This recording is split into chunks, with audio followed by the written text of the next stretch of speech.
আল্লাহকে যে পাইতে চায়।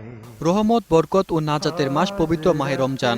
এ মাসে রোজা পালনের মধ্য দিয়ে মুসলমানরা সকল রকম পাপাচার থেকে বিরত থেকে আত্মশুদ্ধির সাধনায় নিবেদিত থাকেন, আর মহান আল্লাহ বান্দার ইবাদতে পুণ্যের পরিমাণ বাড়িয়ে দেন কয়েক গুণ।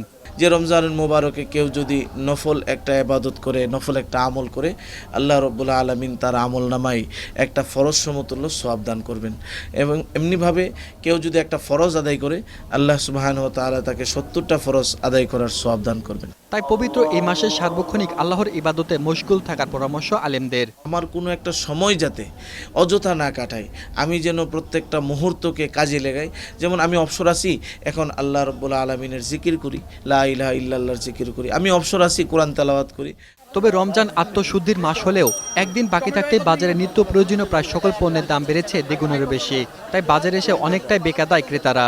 বেগুন তো এই যে 3 দিন আগে কিনছি 50 টাকা, আজকে 100 টাকা। টমেটো কিনলাম 100 টাকা কেজি, তারপরে দুন্দুল কিনলাম 40 টাকা কেজি। আমাদের আয় তো বাড়তেছে না, গতকালকে যেটা ইনকাম ছিল আজকে সেটাই, কিন্তু বেশি দাম দিয়ে কিনতে হইতেছে।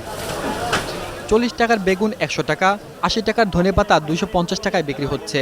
একই সঙ্গে লেবু, কাঁচামরিচ, আদা, টমেটো ও শসায় বেড়েছে 20 থেকে 50 টাকা। পুদিনা পাতা আগে বেচি মনে করেন আপনি 5 টাকা আড়ি, আর 60 টাকা 70 টাকা কেজি বেচছি। এখন বেতন লাগে 300 টাকা কেজি। কাঁচামরিচ ধরেন আগে ছিল 24 টাকা কেজি, এখন আপনার পাইকারি আপনার 40 টাকা কেজি, 200 টাকা পাল্লা।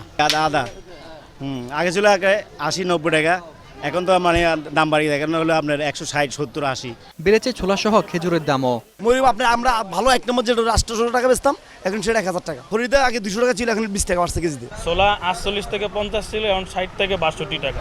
রমজানকে সামনে রেখে এই অতিরিক্ত দামের লাগাম টেনে ধরতে এখনই কার্যকর পদক্ষেপের পরামর্শ বিশ্লেষকদের। মনিটরিং করা দরকার বাজারের মধ্যে, মূল্য তালিকা ঝুলিয়ে দিয়া বাজারে মনিটরিং করি বা এটা মানতেছে কিনা, না হলে তাৎক্ষণিক যে ব্যবস্থা নেওয়া দরকার সেই ব্যবসা যত বড় হোক আর যত ক্ষুদ্র হোক তার ব্যবস্থা নেওয়া দরকার। সেলিম মালিক, 21 টেলিভিশন, ঢাকা।